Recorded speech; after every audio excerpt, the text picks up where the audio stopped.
Hey everybody, welcome to BombSquad. I'm 𝒂𝒐𝒏𝒄𝒂, and you are about to witness my nerdy family and I use silly voices and exploding dice to tell a good story. And we went long, because we always do, so I'm going to just say let's dive into what? I don't know. The least introiest episode of BombSquad? The least introiest episode of BombSquad! That was great. Okay.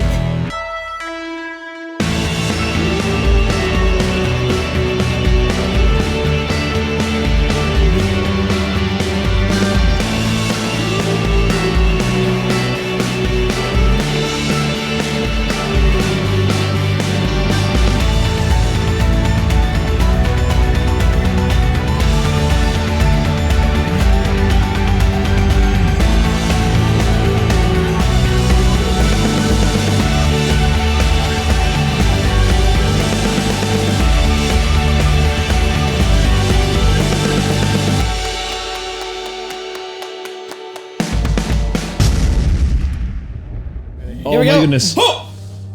And we dive back in. All right. So let's go right into this now that we've warmed up with some tears and bad rolls. We're all feeling good. We're all feeling great. So we are going to, as Aurora is heading off, we rewind back to the moment when you guys parted ways. Dan's going to turn down the music a little. Very ethereal. Yeah. And we pick up where Quinn, everybody has left. And Tiri's also leaving, but she has invited you to tag along. Yep. Even Pim Pam has disappeared. There's a moment where you can see Iliad and 𝒂𝒏𝒄𝒂 walking off. 𝒂𝒏𝒄𝒂 keeps putting his hand up every once in a while, and Iliad's doing you don't know what he's saying, but you can imagine. But you guys make the slow trek. It's about a week's trek from Nori's house to Tiri's. Arriving home, Tiri, real quick. Don't waste it on this. We're going for what does Quinn see of... Did they comb the carpet? Did they comb the roof? Did they comb the roof? I think we need to roll for that. What do you think? A percentage die? Yeah. Okay. They're your children. Do you call or do you want me... I don't know, 50-50 shot? Let's say honestly, uppers. Mom's been away for a while, so like that's true. 40. Okay, fair enough. 40%. 40 or below, and they comb the carpet. Okay. This is very important. Nope. No. Oh no. Well. I was The hoping evening that is ruined. I was. So the shed carpet roof is completely disheveled, and Mary Marie's just sitting up there So reading it a book. looks like grass. It looks horrible. It looks like somebody put a shed carpet roof on the top of my house. Oh no. Tiri, we're gonna get into it during your time skip, but I was gonna there's say, a few other things out of place. But we'll let's just say Tiri's generally off kilter. Or Yeah. I mean, it's I wanted the best impression possible, so we're on point. But anyway, yes, you see it's a long winding road up to a nice big 2-story house. There's trees in a ring around it. There's some hills in the distance, and it's offbeat with some cantilevers and high peaked dormers and all sorts of fun to it. Okay. And fun is quite what they're all having. You're pretty sure. I don't know how Quinn would actually take it in. It's different than our hero. It was stressful for our hero. Yeah. It depends on what they're doing. It depends on, I think, the response to Tiri coming back. Probably fireworks. Probably I was thinking so. Quinn is in a mix of being awestruck of fireworks. This is awesome, and the joy of a family reunion and the mass chaos that is ensuing, but it's not bad chaos, it's good chaos, and he feels that he can be involved with this somehow, but something's always pulling him back, right? He is not a part of it. He is only an observer. As much as maybe people have asked him to be a part of it, if he does, he'll come along, but he'll only observe. There's something keeping him away from it, and he's still pretty bummed about the party disbanding so soon after he became a part of it, and so soon after he felt like he received his chance to be a part of the team.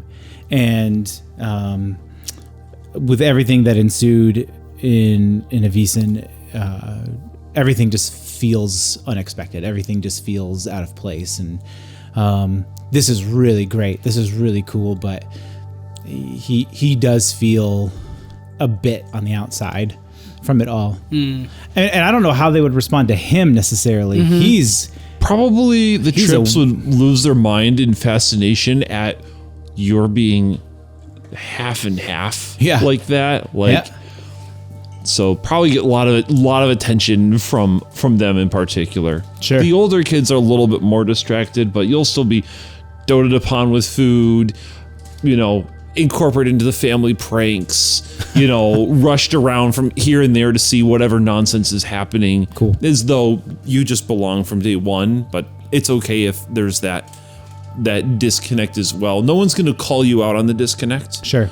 Because you're part of the fun as you're there. Yep. He spends a lot of time outside, a lot of walks around the place, spending time out in the grounds as much as possible. He might find a spot on top of the shag roof. Nice. He might like that. Mary Marie is quiet too, so she wouldn't mind company or bother you at all or feel bothered. Right. That's cool.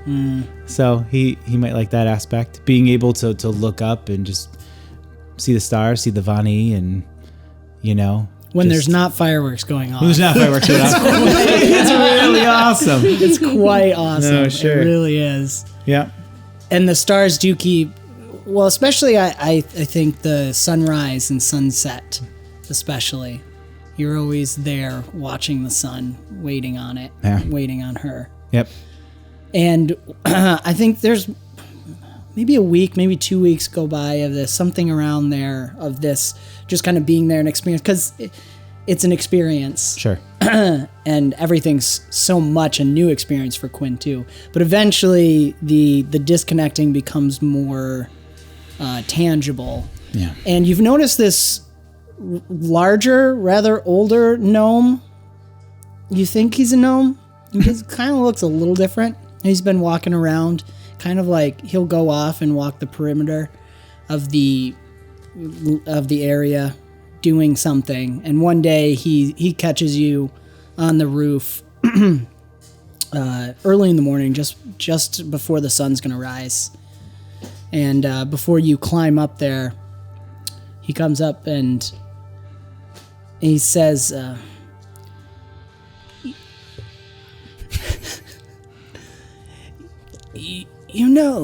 young man, you remind me of a tree.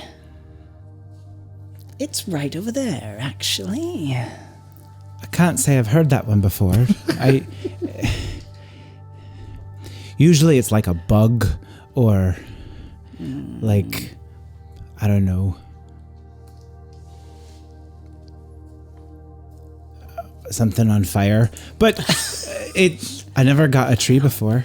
Now, those things all have their place here, but you don't, do you? That's why you remind me of this tree. Come, walk with me. You almost can't resist it when he says a command. Sure. There's this weight to it that kind of makes you, reminds you of your mother in a way. Her voice, just this. There's a power when he says, "Walk with me." Yep. I've been looking at this tree for some time. It's quite lovely. And it's over one hump of the hill toward the back of the house area. And we talked about there is like a river or some stream that goes through, right? and it's near there. This tree, it hasn't produced anything. No seed, no fruit. It's waiting, I think. It's waiting for its moment. And that reminds you of me? It does. Perhaps you should, I don't know, sit up there and see what it tells you. See what you hear. See what the tree tells me? Oh. Yes, of course. Haven't talked to a tree before. Well, I think this will be quite the experience. All right, I'll do it. How long should I be up there? Oh, as with all good things, you'll know. All right. Here I go. Good. Are you coming too? No, I'm much too old for that. For now. But I'll see you around. I have work to do. You take some time. I know where my place is, at least at this current stage and position. Matters not. All right. Cheerio. Take up the tree. All right. I don't want to force you. No, it's He fine. will, though. I was just about to say Fruit Loops, but then I realized that has absolutely no context here. I don't know. See you- what Car's up to in the kitchen. It's true. Cheerio, Fruit Loops. That's fine. It's good. All right, head up the tree. Yeah, there's as you head up, grandfather laughs and pats the tree and holds his hand there for a second. You don't see this, but the camera will see that burned into the tree is this image of a clock face with working gears, with the working gears inside of it exposed. And as you climb up and you find this perfect little nook in this tree, it's a beautiful large tree. You're not even sure. Normally you can come to a plant and you almost instinctually know what it is. Right.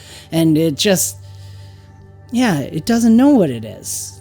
Which is a strange experience. Sure. I mean, as are all things being new and at a Taylahay house, but it's interesting. It doesn't know what it is, but it's not big and thick, and the leaves are large, especially up near the top. And there's this perfect area in the branches where you can just sit comfortably, almost as if it was made to be a seat. Down below, as the clock image finishes burning in, the gears start ticking and then start whirring, and the clock spins backwards rapidly fast and then stops for a moment.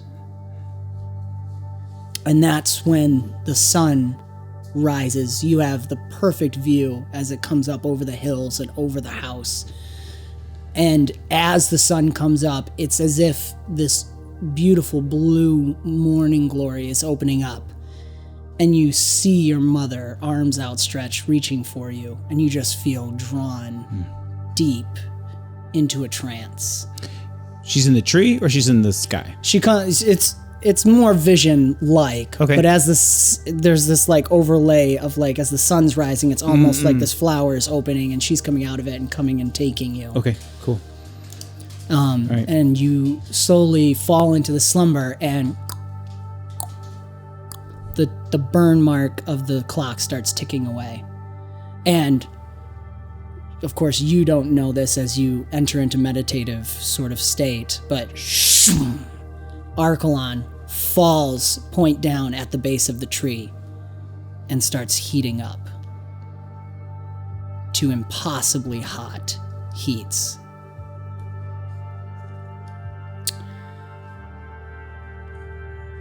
I think what we're going to do first is the time lapse.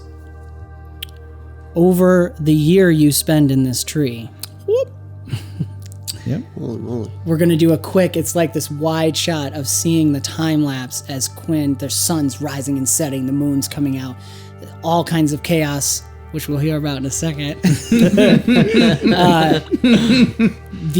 Where Archelon has sunken in and standing guard at the base of the tree, right in front of that ticking clock, it's creating a geothermal hot spot of just continual thermal energy coming out of him and the ground. It's if he's fusing with the ground there.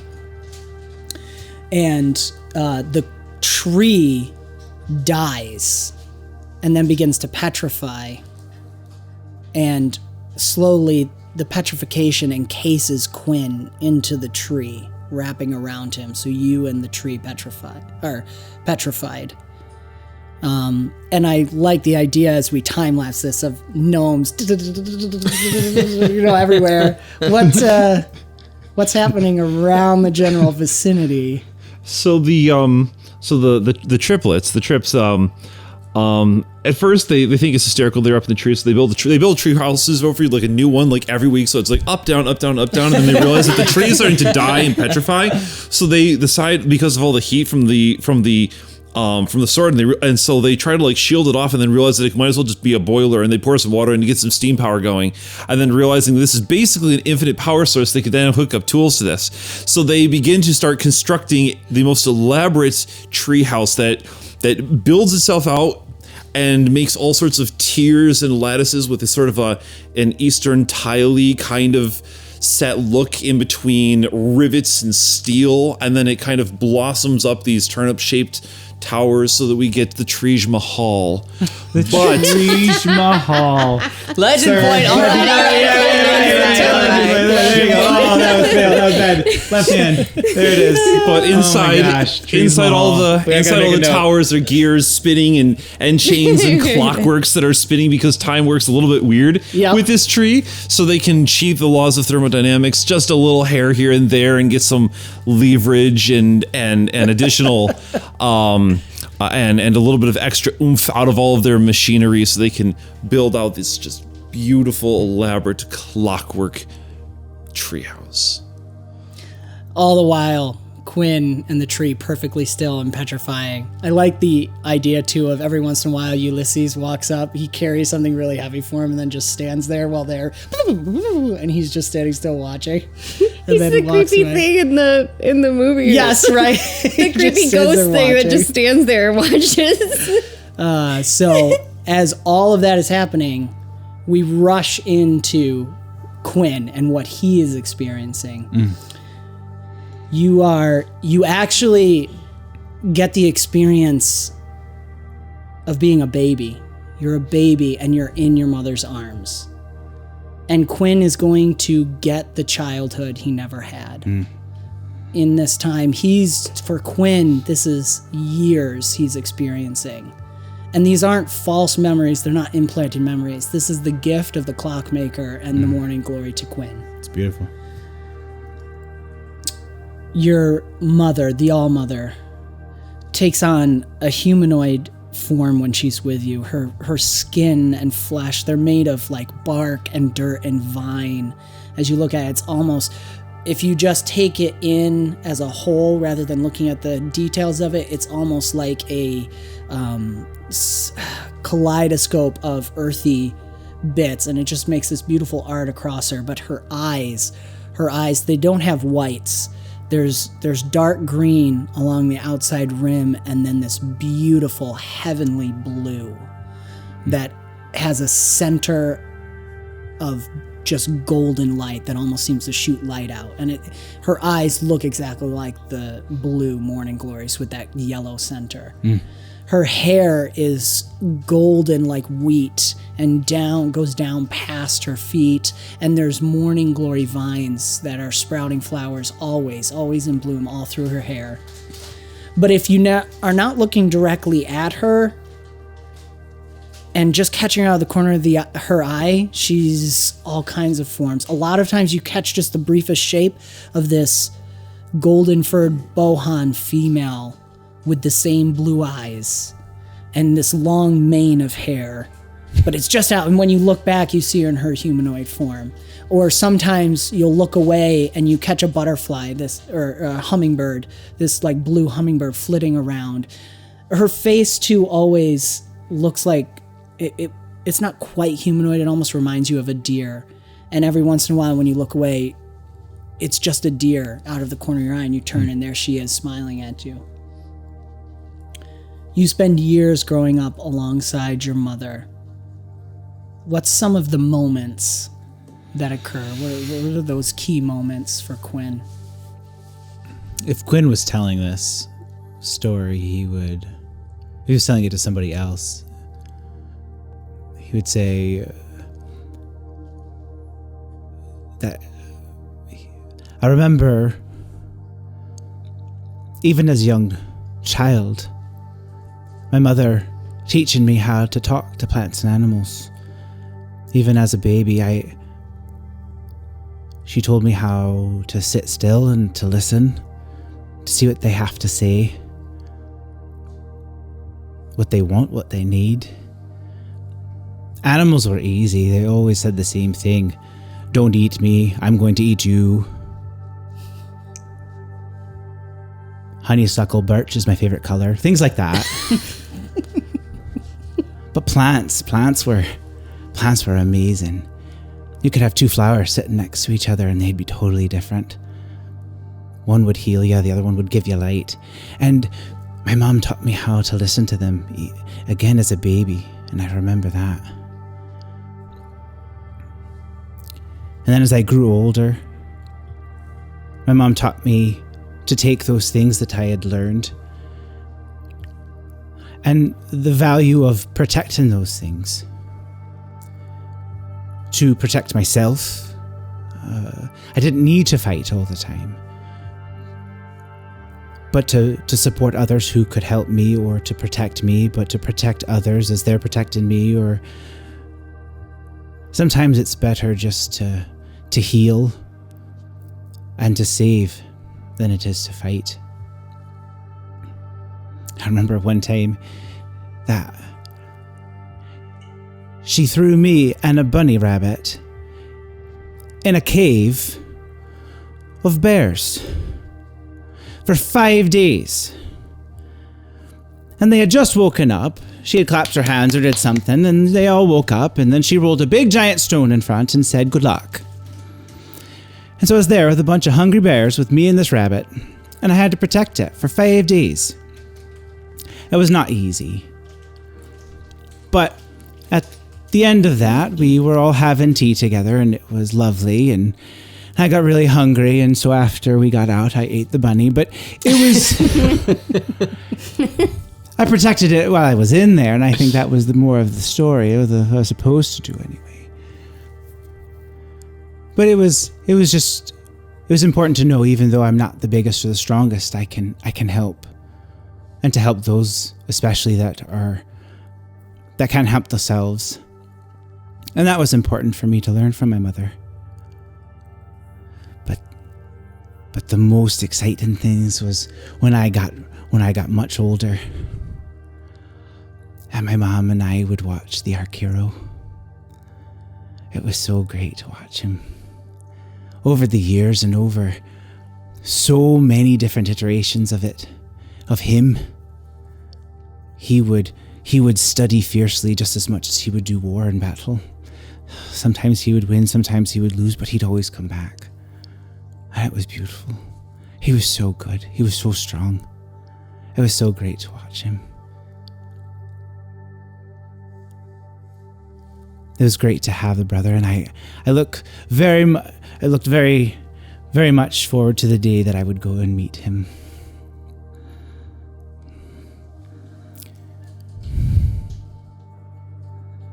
I always look forward to that day.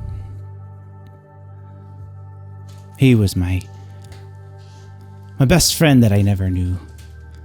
You know,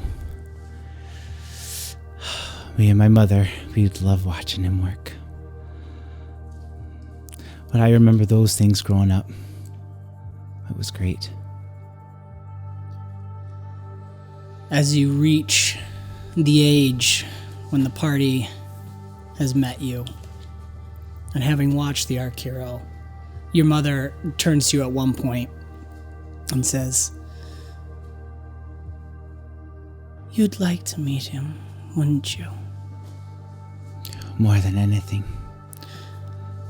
And she kind of just gently taps the crystal on your head.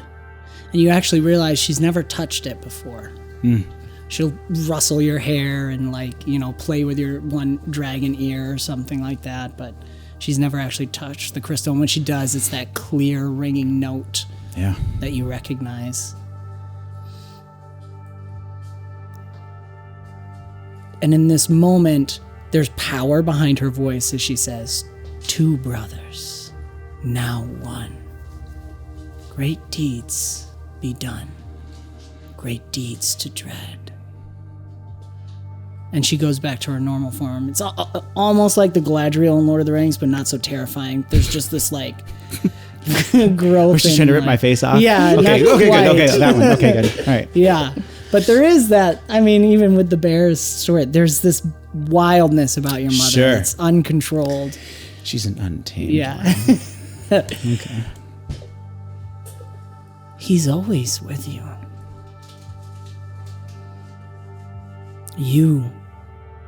You both have to work together to accomplish great things.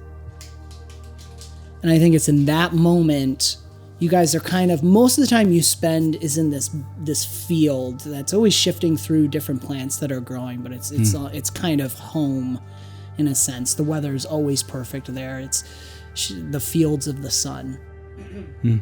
And you suddenly sense another presence behind you, and turning around, the field is full of the Archeros. Just all of them. Kind of standing all at their peak and looking at you. And toward the front, as you just take in, you kind of look and you see, and you can pick out certain faces and you remember certain moments that you witnessed. Yeah. And then to the front, there's 3 that kind of stand out. This one, there's almost a tinge of fear when you look at him. And you actually remember when you first saw him, he was the first. And the fear comes because he looks so much like 𝒔𝒐𝒏𝒄𝒂. The grayish feathers and a slight hunch and that serious look in his face, this unwavering stare. Lathan, you know his name. The one next to him is a barn owl type Scolari with that heart shape and the white feathers and that strange beak reaching down, and those just black eyes that seem to see through everything and are yet looking at nothing. You remember him studying and writing, gazing into the stars, listening to the Song of the Stars, and being the author of majority of the Archelan, the book. His name is Odin. Odin? Odin. And these are the names when they were hatchlings that their parents gave to them. They're all Archero. But every Archero was always given a hatchling name. The last you remember because it made you so sad to watch. He's fierce with glowing eyes, a raven type Scolari, black wings, but his eyes are glowing with this reddish gold color as if fire is beneath his eyes. He is broad-shouldered and large chest and talons sharpened to a point. Skilda, you remember him because his brother, his twin, was the Archero.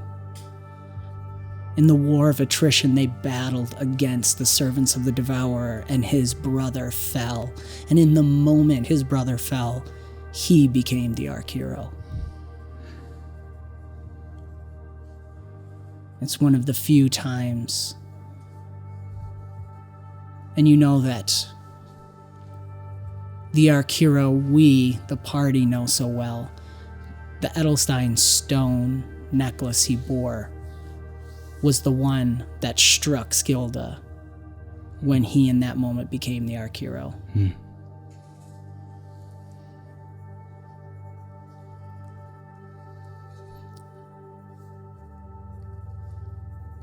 And then our arch hero steps forward. Want to talk to yourself? I get to do a Dan. Ooh, I haven't done the voice in a while. Bear with me. Hello, little one. It is good to see you. Finally. And then Quinn just run up and just hug him. Just hug him. I think as you're doing that, the rest kind of fade away. You know you can see them whenever you want, but they kind of fade into a mist, a shadow. Yeah, Akira's wings do the fold around, and they just kind of fold in amongst themselves, and it's just there. We're there for a while. And finally pull out, and he does the big brother, like Quinn's still hugging, so he has to like push him away, just doing that kind of a thing. And Yes. he's, as your mother has said, I have never left.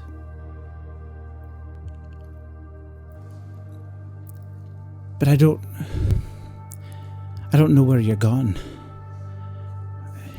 You died right in front of me. You died before I even showed up. How could you be here with me? And not just in my heart. How could you be here with me? I'm not always going to be in a place like this. Is this where I'm going to find you?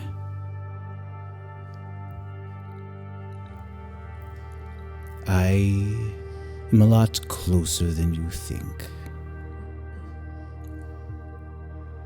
Young one, there are many things that you have yet to learn. There are many things that we both have yet to learn together.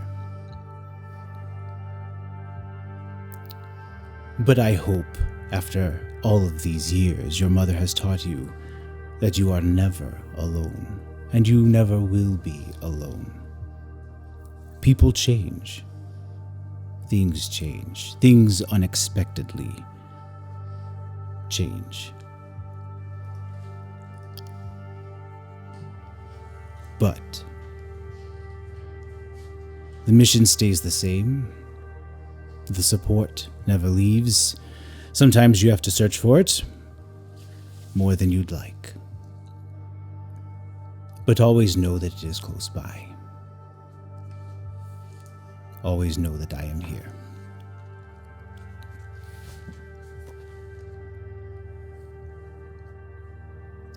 I'm going to have you do your first roll. Okay.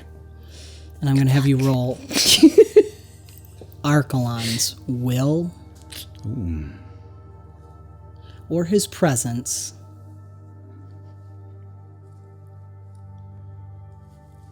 with advantage, because Quinn and he are working together as you learn to work together. This is a CR 18. Cool. With advantage. 9. 25. 25. Chris is laughing. Success. That's the beginning, and it kind of represents over the time, because there's some more time where you guys learn to be able to talk to each other. And the arch heroes are learning to be the arch hero. Yeah, it's to listen to what they have to say differently, right? The experiences of them all to, you have them all kind of talking at once. You have all the voices coming at, even if you can't see them, you see that misty drift away type thing. If one is kind of the focal point, the other ones kind of fade out, but you can still hear the voices. You can still have that. And as you look over and they're there, and then the other person's gone, and it's like, okay, I gotta know where to focus. I gotta know where to look. And that, I mean, especially for him, is a little daunting, very overwhelming, but patience is something that, he doesn't know so well, but it's something his mom has always tried to teach him. Yep.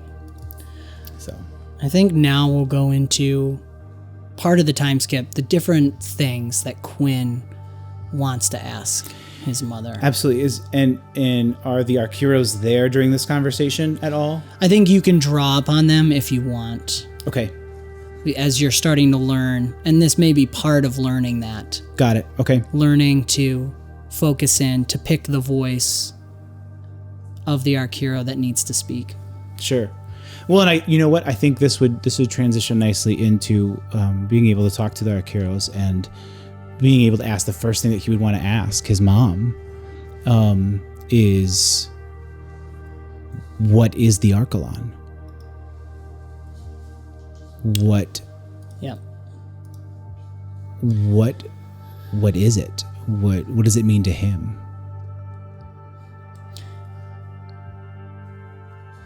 I need to pull up one thing.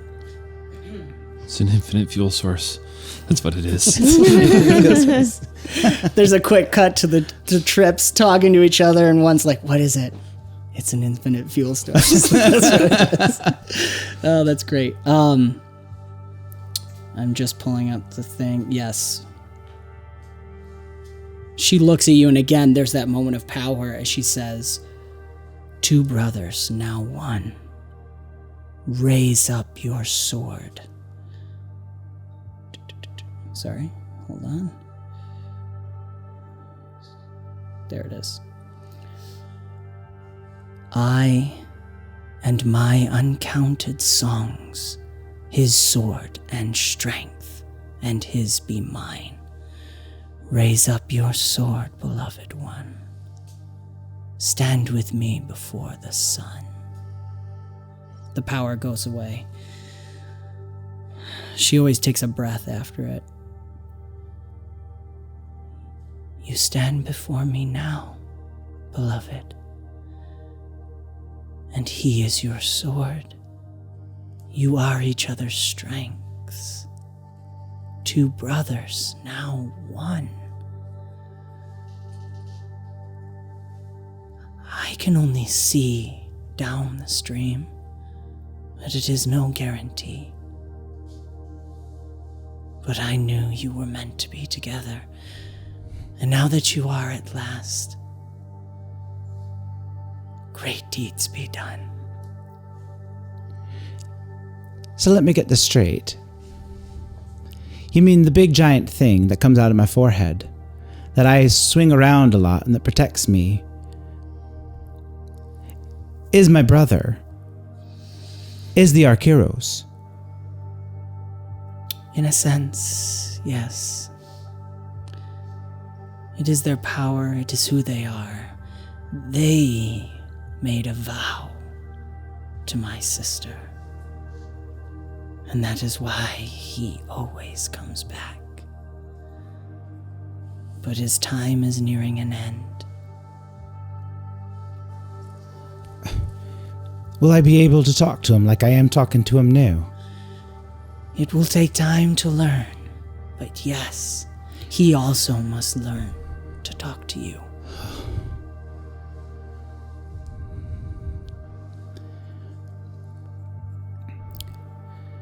So I will get to meet him. You already have. You just need to learn how to speak up. See, that's funny. Most people tell me to be quiet But I think I know what you mean. He never left. It's all of them. All of their wisdom and their strength, their knowledge, their prestige. It's his. And now it is also yours.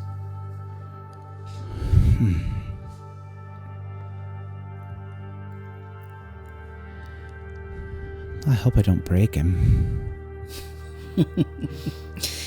He is hard to break. Well, that's good.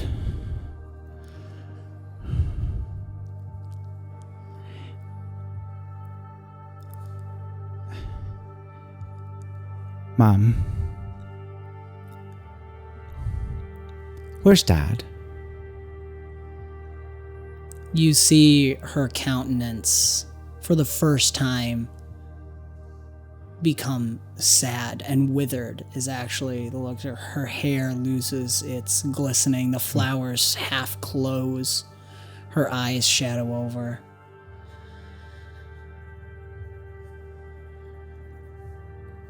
I do not know.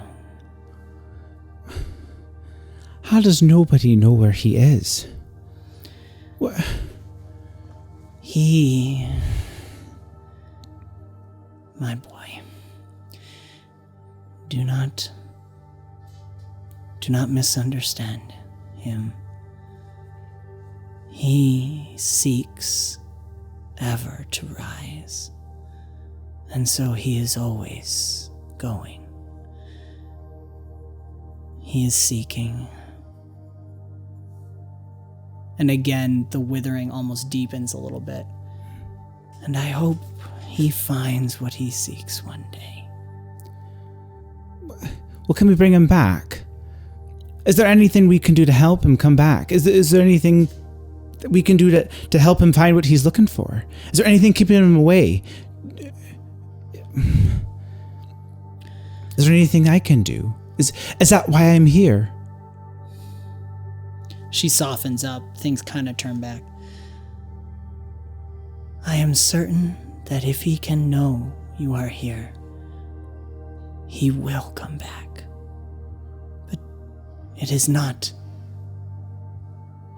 your responsibility.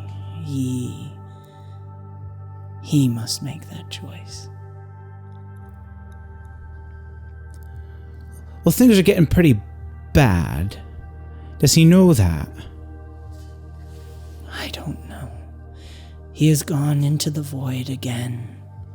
And beyond the stream, in the void, I cannot see.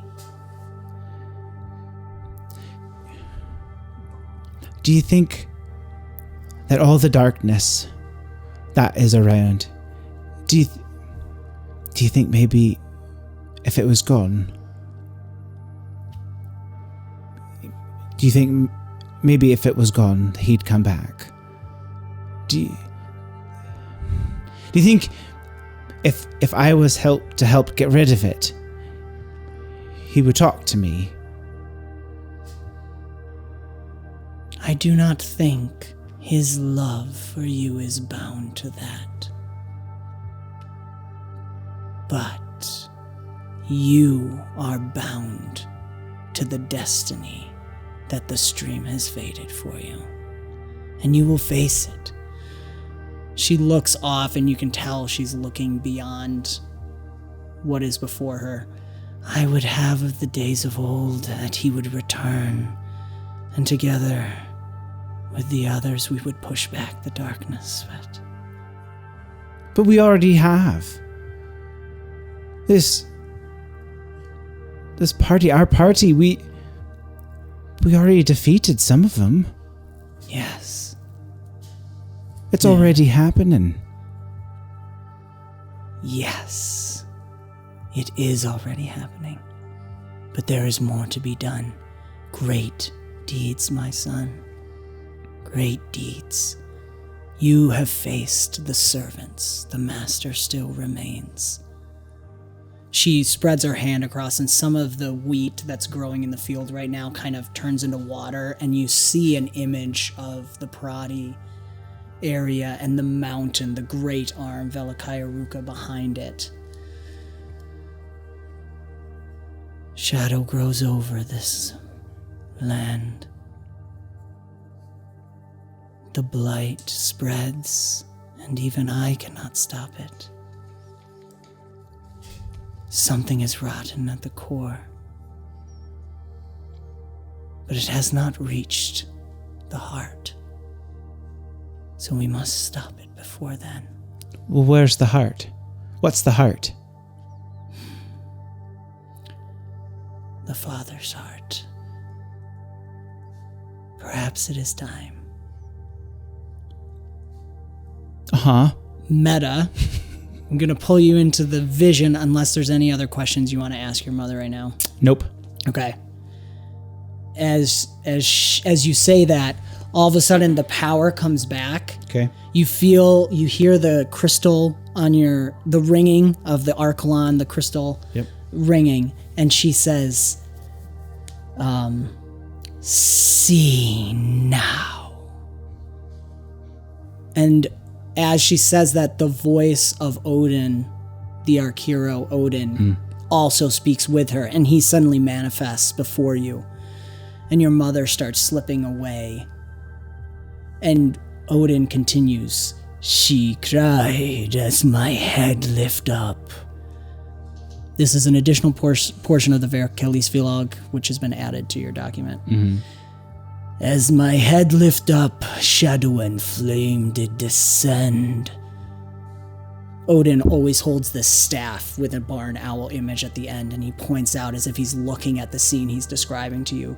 See now, the end has come. By avarice, by hunger, by greed, they all fall, all do burn. Beware the fire that burns within. Beware the all-consuming desire that feeds. Ever searching, ever seeking, ever feeding. You can feel yourself being lifted up, and you're starting to float above, up, up, up, until you're almost starting to see the vast lands of Anwen beneath you. But Odin keeps speaking. Then her bright eyes, like the heavens of morn, did shade and dim as if a cloud passed o'er her countenance, tempered her bright glory. A strike of lightning, a deafening roar, issued forth from the shadow and flame, as did so this place, and in my fear such that I have not known in 1,000 years struck me. You hear your mother's voice speaking with Odin. See! She cried again, but weaker, as the flashes of lightning warred about the shadowy storm. Your mother's voice speaking with Odin. See the breaking of the world. See the temple does crumble. It falters under such heavy weight of greed, such insatiable hunger.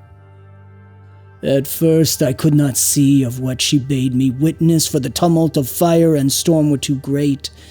Yet as I gazed, she took my hand. You feel your mother's hand in yours, pulling you farther up. Such warmth within the grasp I have, and shall never again know.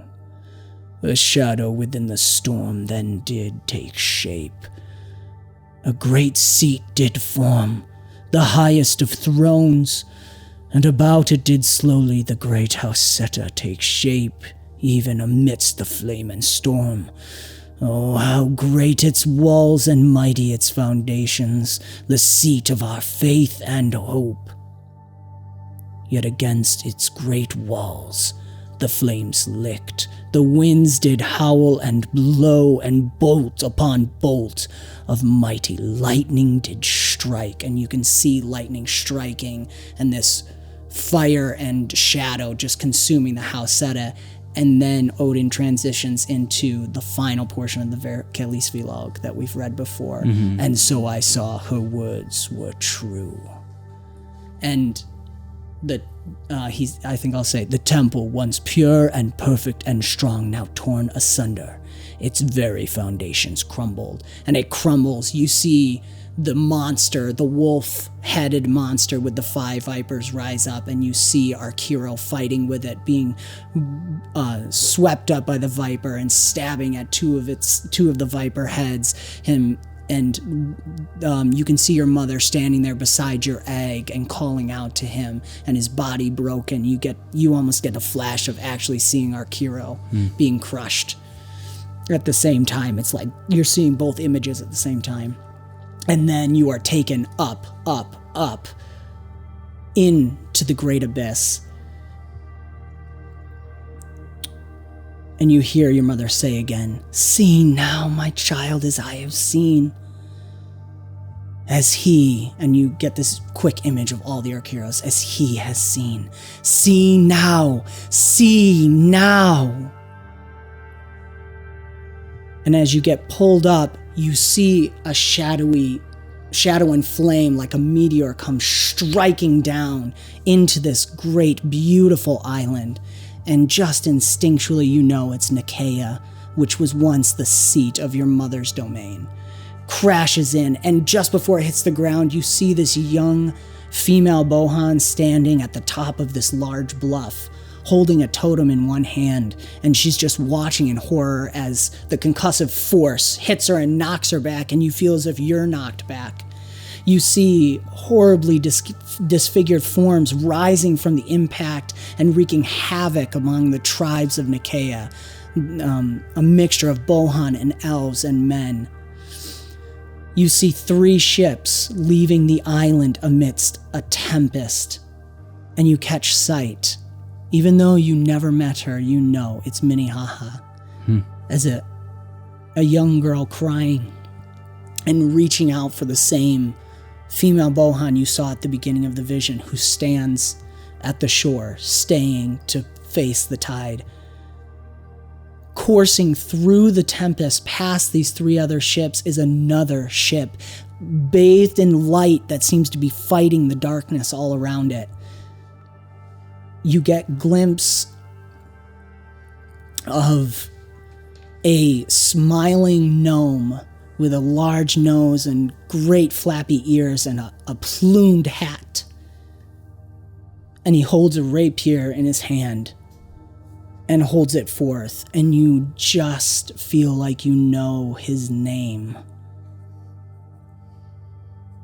But you can't quite bring it to your lips.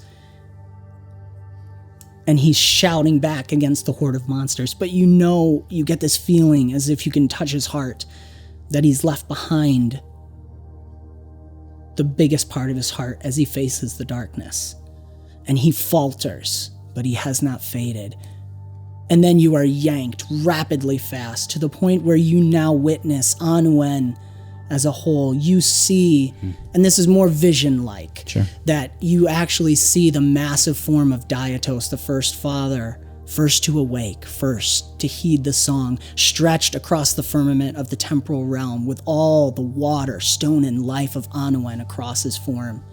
You can see the 2 flowers, one, your mother, blue with a golden center radiating light, and the white moonflower of Marosha dancing upon their allotted paths about First Father.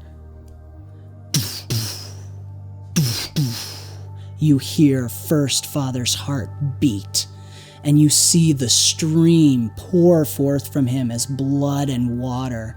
You hear the song of Mukmahara, this wail. And you suddenly see this ethereal image of a whale dive out of the stream, kind of turning to its side and splashing back into it, disappearing into the stream that seems to flow through and around everything. Swirling about is the chaos of the primordial realm and all the elements that make up life. The tormented order of Tirtan, the underworld, can be heard beneath. The screams and the chanting shining bright, your eyes and your heart are drawn to the white city of the imperial realm, throne of the dragon. But it still is empty and waiting, just as the faithful stand all about it and wait. But they stand divided. It touches your ears, the song of the stars, gently, behind and between it all. And then your gaze is drawn irresistibly to the void that wraps itself around everything, the emptiness.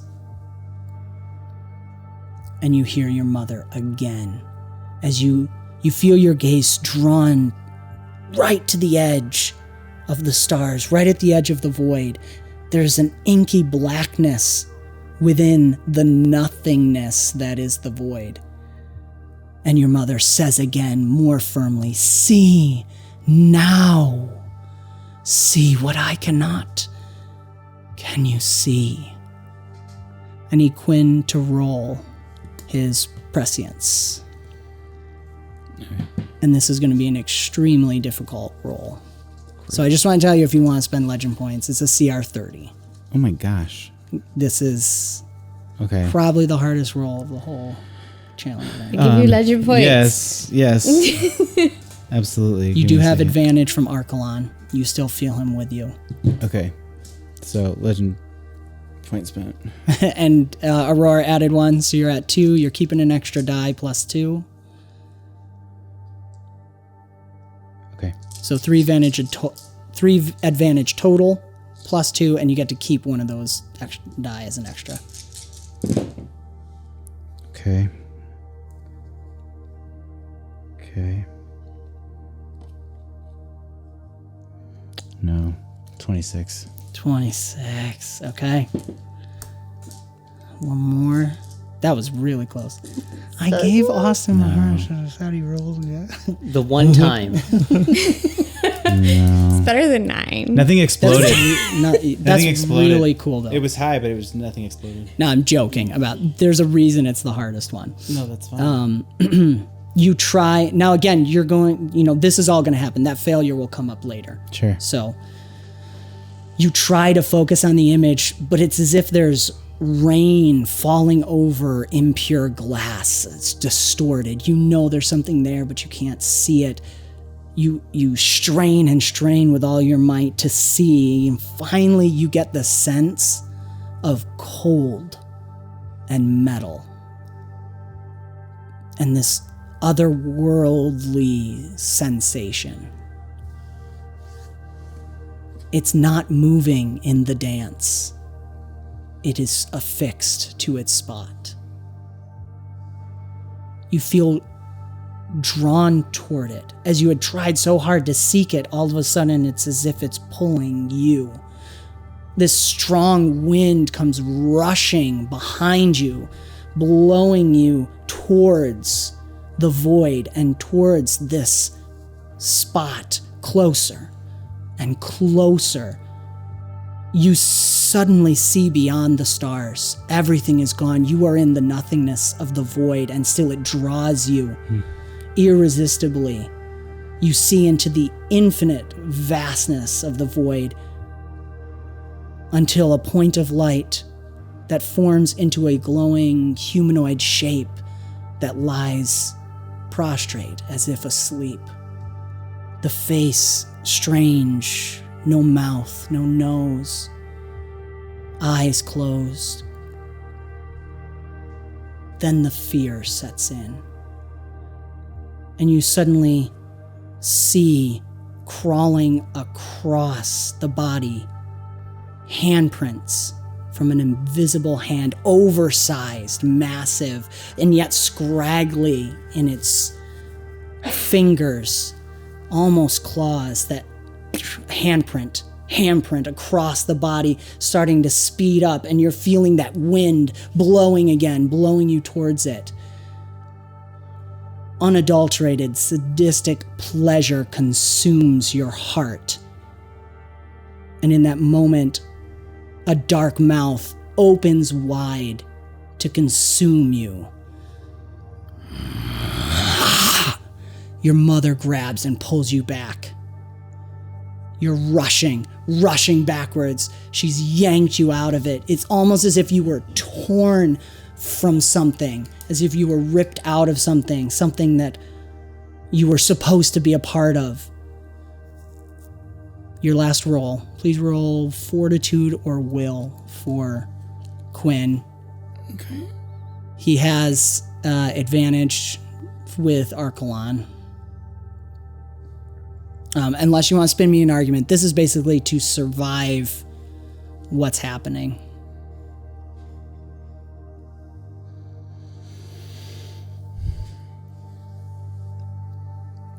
So the spin would simply be Archelon would do it instead.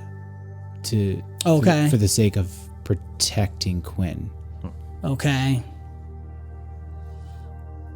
And Quinn would bolster him. I don't think he has time to bolster. Not bolster, but he would. Sure. It Getting would- advantage from being the two of you. Trying to think about, there needs to be a trade-off. Switching it to Archelon. I like that. I like this. Don't see it as I like this. I'm just trying to think what the proper trade-off would be. It won't make any difference. It's still the same numbers if that's what you're worried about, but okay. It's more of Well, if it's that, then yeah. If it's the same numbers you're rolling, that's fine. Instinctively, I just see Archelon. I see the Yeah. sword just pulling in front of Quinn to be able to do the same thing when they were fighting the necromancer and the darkness was coming at, and he was there to split it.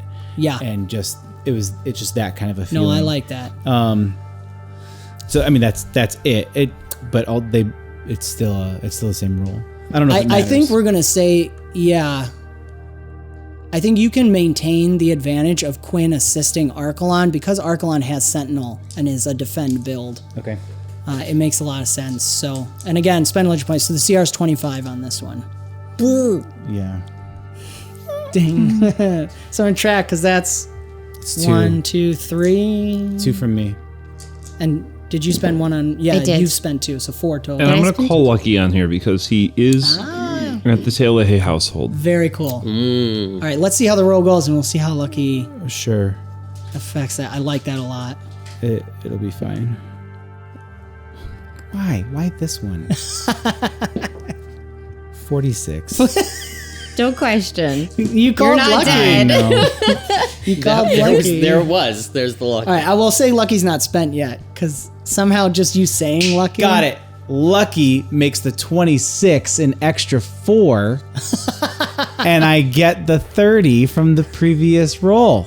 Here's what I'll do. I'll make a note. No, you cover mine. That's The Lucky whizzes by me and hits Aurora in the face, going, "What happened? I forgot Ingrid has Lucky. Dang it! You did. You have Lucky." I had Lucky. We'll talk about it later. I'm gonna make a note that Tyr used Lucky, and we'll see. I'll think on it. I like that though. Okay, cool. So, as the mother pulls you back, and you feel crystal wrap around you, protecting you, encasing you, Yeah. as if Arkiro's wings are wrapping around and protecting you.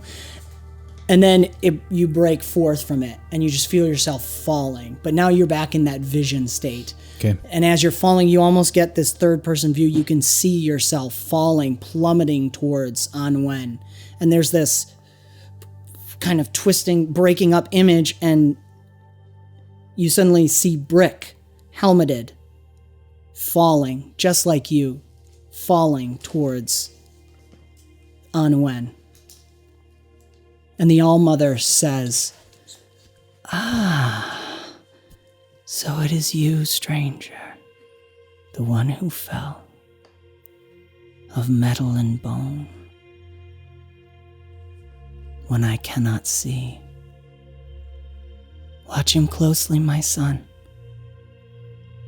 for he is not born of the stream. Yet there is something in him that is so familiar. You fall. More you find yourself on the ground, at the gates of Prati, at the main entrance. Darkness looms over the city of knowledge and oozes from or toward, it's hard to say, the mountain range of the Great Arm. You look to your left and Aurora stands beside you, her hair and eyes blazing white and sword in her hand. Standing beside you, she smiles and offers a hand to help you up. And you get a flash of remembering taking Ingrid's hand back at the house Etta when you were afraid. The All-Mother says, "Stay near your cousin, my child. She is the right hand of the Moonflower. Our fates are forever bound. You will need her strength, and her heart will need yours." And we're going to end with Quinn taking Aurora's hand, standing up, and we'll see what happens next time. As this has been another fantastical episode of BombSquad, an Avenue Studios production. Do give us a like and subscribe and hit the notification bell to follow the adventure. And if you're listening to us on podcast, do give us a review, as it really helps spread the word. If you can further support us and become a part of the ever-growing forest known as Avenue Studios by joining our locals or Patreon community, doing so will not only help us continue to create high-quality content, but you will also gain access to our exclusive Discord where you can chat with us, play games, watch movies, and so much more. Don't forget to check the links in the description for the music, sound, and ambience that we use. And thank you so much for joining the adventure. We will see you next time. I can do it now. All right, bye.